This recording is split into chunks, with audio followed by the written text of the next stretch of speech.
You are listening to Attractive Relationships, the podcast where we dive deep into the art and science of relationships and communication. I'm Rico Armstrong, your host and advocate for attractive, happy relationships. In a world where relationships play a crucial role in our personal and professional lives, understanding how to communicate to connect with others is essential. Transform your communication skills to increase your social status, your social confidence, and help you gain the best relationships you can have. Welcome to Attractive Relationships.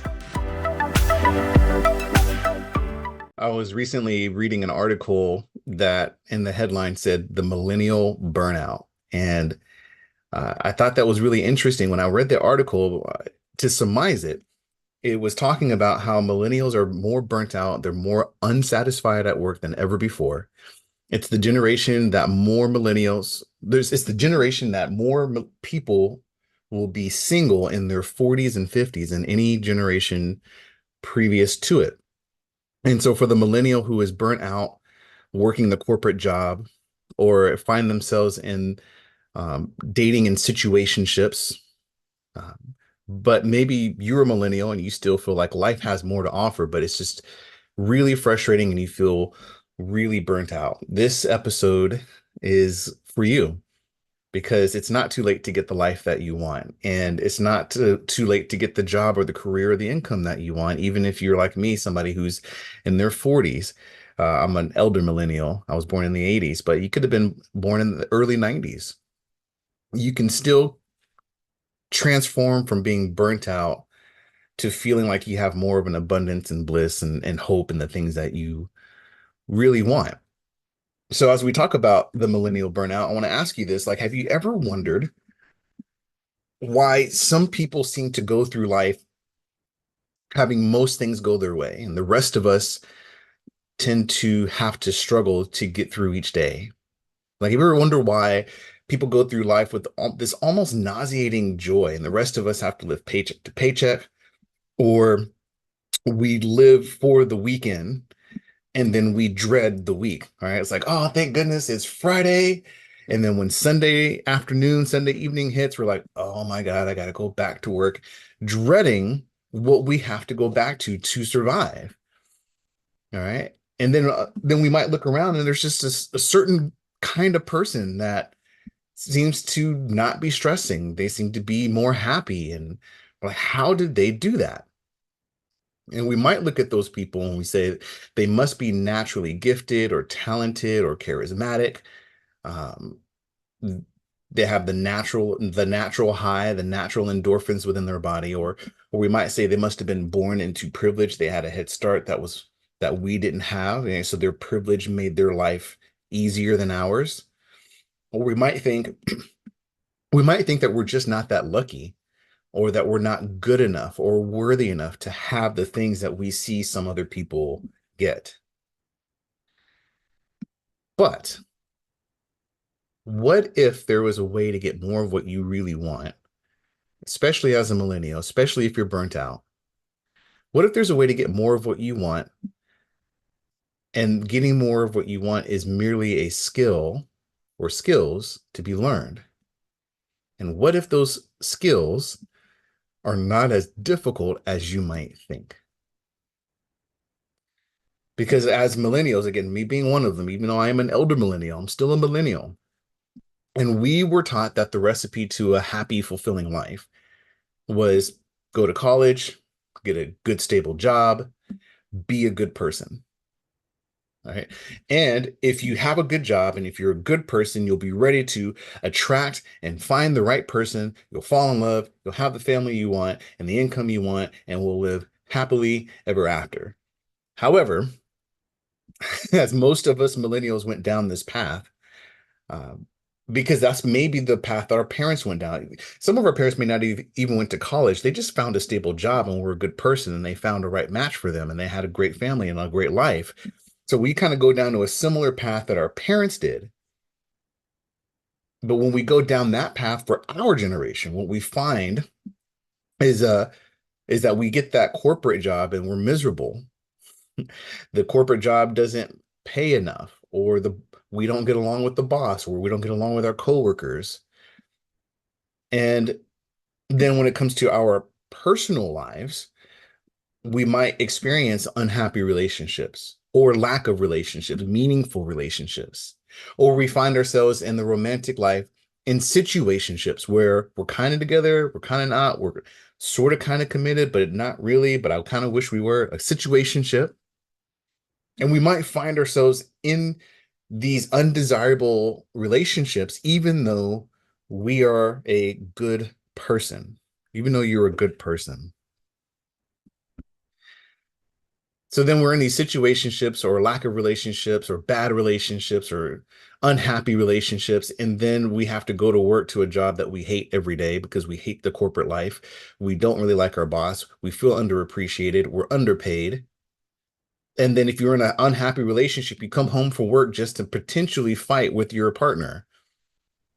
And then breakups happen, divorce happens.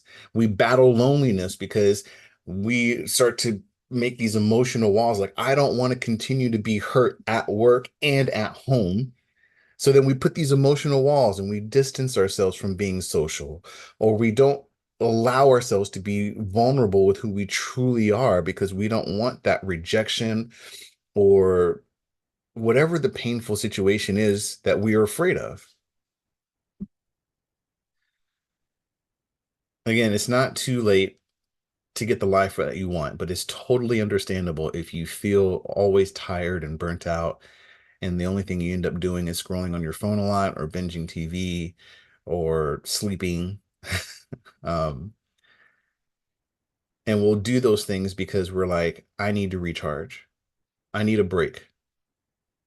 The question I have is, how often do you really feel that you have recharged when you isolate yourself from people just to doom scroll on your phone or just to binge watch TV? How recharged are you really to take on the next day? But the reason why I know that it's possible to overcome the burnout is, again, when I study people and research people and read their books, uh, one of the most interesting books that I read was Kevin Hart's. I don't know if it was a biography on Kevin Hart, and he writes about the story of his life, and everybody knows who Kevin Hart is. And I'll never forget the line that happened towards the end of his book. After he finally made it, like he's made it. Everybody knows who he is. He's in movies and he's selling out these huge stadiums for his comedic performance. The line he said that really resonated, that just really stuck with me to this day, he said, "And just like that, I was an overnight success. It was just 13 years in the making." Interesting. Now, obviously, Kevin Hart, he doesn't work the corporate job, but he is a hard worker. Right. And then when I look at other famous people, like when you hear Jim Carrey talk and he talks about, how he had to work to get where he's at. There are other thought leaders like a David Goggins or Alex Hormozy, if you're kind of in the like personal development or in the business space. Those are people, again, like they look like they're overnight successes, like they got what they wanted immediately. But the reality is when you hear them talk, Jim Carrey, Kevin Hart, David Goggins, Alex Hormozy, all of them have said that they had to acquire a stack of skills in order to get where they are. And the stack of skills that they got had to be in alignment, not just with particular goals, but with a purpose. It's an alignment of with who they really are. And once they decided, okay, these are the skills, this is my purpose, they created a container, a boundary to where nothing got in that was going to distract them from achieving their purpose with from the skills that they were willing to develop. Hey guys, real quick, I'd love to connect with you beyond these episodes, which is why I'm excited to tell you that Attractive Relationships recently started an exclusive newsletter just for you. You'll get behind the scenes stories and additional exclusive content to aid in building your personal attractive relationships. So if you'd like to be kept in the loop, simply click the link in the description below the episode. Are you following me? It's it's different than what we've been taught, because it's not that getting a good job and being a good person, it's not like that's a bad thing. I call it the millennial lie, but it's a lie not because they're not good things to do. It's the lie we've been told because it's the incomplete truth. It's the lie because it's an incomplete truth. We don't only need to get a good job, and we don't only need to be a good person. We need to understand what our purpose is, not just our goals, but our purpose. And we need to be able to stack the skills that allow us to reach that purpose. And when we do that, like the celebrities that I mentioned earlier, what ends up happening is that we no longer have to do the corporate job unless that is part of your purpose. We can do whatever it is that we want to do. You can do whatever it is you want to do that makes you happy, that still allows you to make the income you want. If it is in line with your purpose, and then you take the skills that allow you to fulfill that purpose even more. What I have found is when the people that are like super driven, we look at those people almost in awe, like, man, I wish I was that driven. I was that ambitious, or, we find something attractive about that. But those persons, similar to the celebrities that I mentioned, are very, very clear on where they're going and how they're getting there. And on the parts that they're not very clear about, the way they gain that clarity is through action, through trying things that they think will truly help them. And then all of a sudden, people seem to gravitate and they're almost magnetic, and people want to be around them, and people want to help them with their cause because that person is so sure of who they are and where they want to go. I would also add to that the one skill that is usually lacking, that it doesn't matter what you're trying to do in life, we need this skill, and that's the ability to communicate. And that ability to communicate is not just using words. The ability to communicate is to be able to do two things. One is to create a picture in people's minds so where they don't misunderstand what you're saying. I go into more depth in the course that I'm creating on how to attract and connect with people you can actually trust. But the skill in communication is creating a picture in people's mind that they can clearly see that matches the picture in your mind. That's a skill. And the other part of communication skill set is making people feel seen, heard, and validated. And it's fascinating to me how we were never really taught that.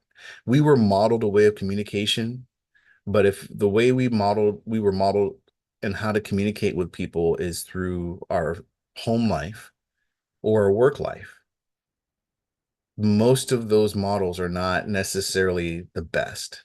Like, they don't teach us how to make other people feel seen, heard, and validated. And if anything, they teach us how we need to convince other people of our point of view. So again, the skill set of communication is something necessary. It's when we look at the people who seem to have everything, they are also, generally speaking, very good communicators, and it makes people again gravitate once they're magnetic, and makes people want to help you more. So if you are suffering from the millennial burnout because we followed the millennial lie, the lie that is really more of an incomplete truth, it's not just get a good job, because we have found you can get a good job and still feel underpaid, undervalued, and underappreciated. And you can't just be a good person. It's an incomplete truth, because you can be a good person and still find yourself in a situationship. You can still find yourself in an unhappy relationship because we paired with the wrong person.